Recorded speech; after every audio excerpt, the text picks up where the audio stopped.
Urge, Paris, 2 hommes blessés par balle dans le quartier des Champs-Élysées, Tunisie. L'étrange avertissement du ministre de la Défense à la classe politique Safwan Grirah. Le ministre tunisien de la Défense a fustigé les querelles des politiciens, tenus pour responsables de la dégradation de la situation sécuritaire. Paradoxalement, ce message serait d'abord adressé aux militaires tunisiens, d'après le décryptage d'experts sécuritaires approchés par Sputnik. Les propos auraient sonné comme un ultimatum, annonçant un coup d'État militaire, pour peu qu'ils aient été prononcés par un ministre de la Défense de quelque autre pays. À l'occasion d'un hommage rendu à 2 soldats tunisiens tués dans l'explosion d'une mine dans l'ouest du pays, Abdelkrim Zedbidi fustigea les querelles de la classe politique, principale cause de la dégradation de la situation sécuritaire en Tunisie.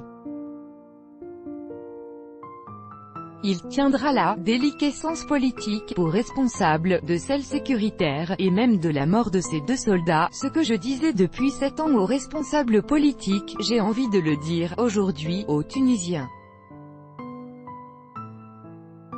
Les tiraillements politiques, voire la déliquescence politique, observée depuis 7 ans en Tunisie, est la cause de celle qu'on a connue sur d'autres plans, y compris sécuritaires. C'est également cette même déliquescence qui est derrière la mort de ces 2 martyrs, aux politiciens qui prétendent représenter le peuple, et avoir été élus par le peuple. Je leur rappelle qu'un jour ils vont devoir rendre des comptes à ce même peuple pour tout ce qui s'est passé dans le pays sous leur mandat, a averti Abdelkarim Zedbidi, jeudi 4 octobre. Les propos ont été incompréhensibles pour une partie de l'opinion publique tunisienne, qui s'étonnait de voir ce fidèle de Béji Essebsi pointer du doigt, pêle-mêle, la classe politique aux commandes, dont il fait partie. Alors que certains y ont vu une forme de populisme, d'autres n'ont pas manqué de saluer ces remontrances, en ce qu'elles reflétaient, courageusement, le sentiment d'une grande partie de la rue tunisienne. Ce jour-là, Zedbidi a exprimé son ras-le-bol. Il a troqué sa casquette de ministre contre celle de chef militaire, explique pour Sputnik Alizé Ramdini, ancien colonel-major à la gendarmerie nationale, aujourd'hui consultant en sécurité. Le ministre de la Défense a tenu ses propos parce qu'il est connu pour être particulièrement proche de ces hommes.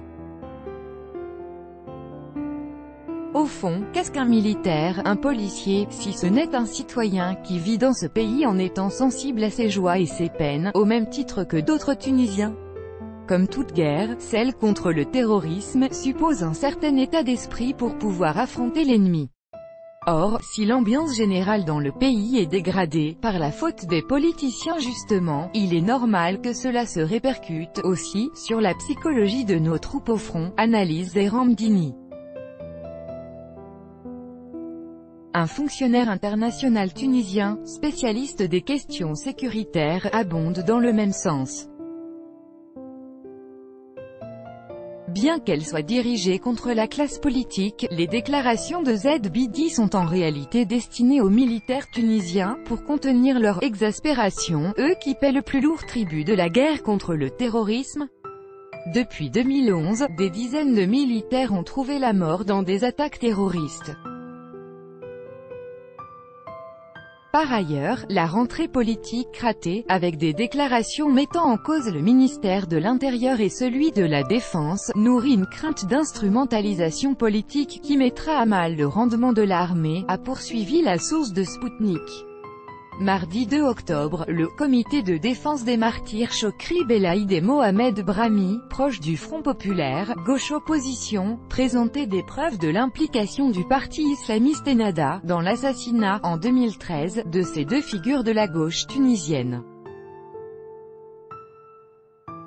L'infiltration du ministère de l'Intérieur ferait obstacle, selon le comité de défense, à la publication de documents confidentiels, cachés dans une « chambre noire » et confirmant l'implication d'Ennahda.